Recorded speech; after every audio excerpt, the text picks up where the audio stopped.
hand. How do you know it's really yours? It seems obvious, unless you've experienced the rubber hand illusion. In this experiment, a dummy hand is placed in front of you and your real hand is hidden behind a screen.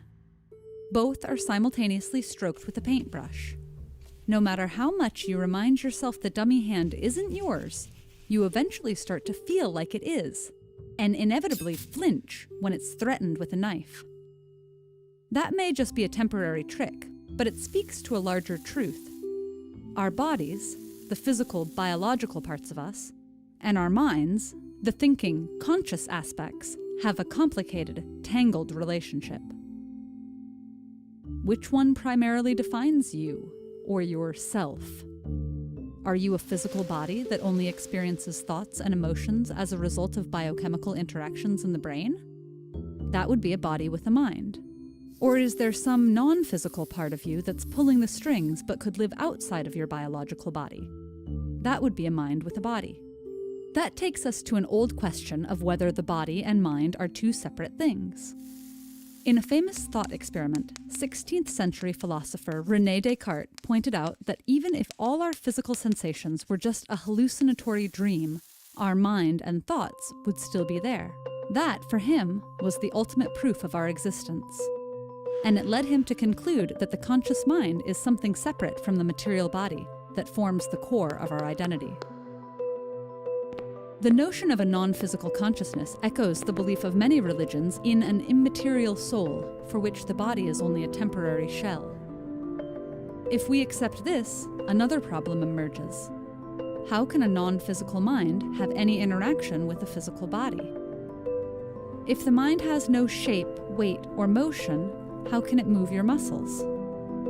Or if we assume it can, why can your mind only move your body and not others? Some thinkers have found creative ways to get around this dilemma. For example, the French priest and philosopher Nicolas Malebranche claimed that when we think about reaching for a fork, it's actually God who moves our hand. Another priest-philosopher named George Berkeley concluded that the material world is an illusion, existing only as mental perceptions. This question of mind versus body isn't just the domain of philosophers. With the development of psychology and neuroscience, scientists have weighed in as well.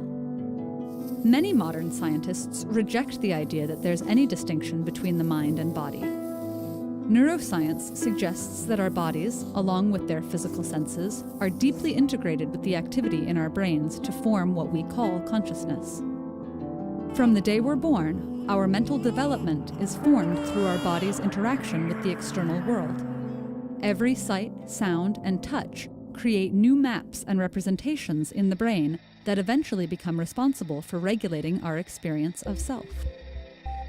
And we have other senses besides the typical 5, such as the sense of balance and a sense of the relative location of our body parts.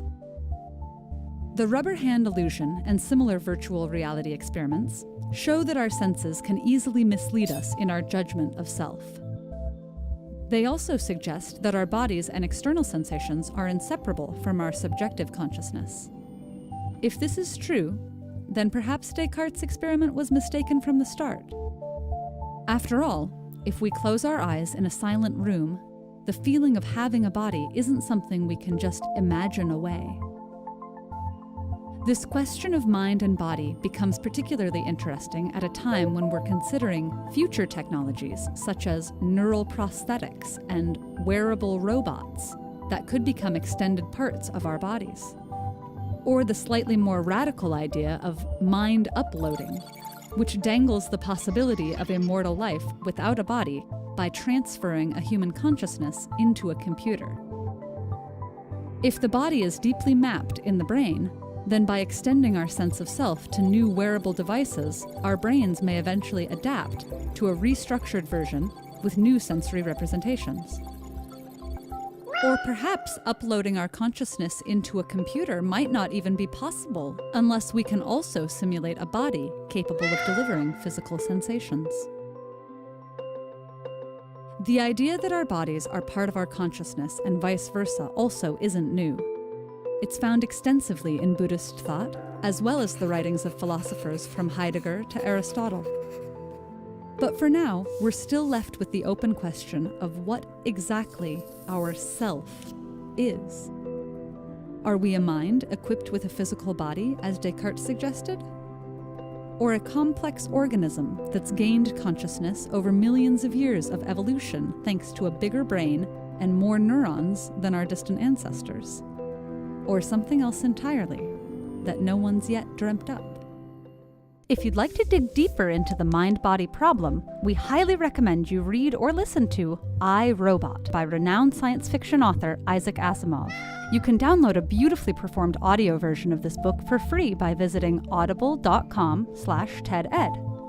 Every free trial created through this link encourages Audible to continue supporting our nonprofit mission.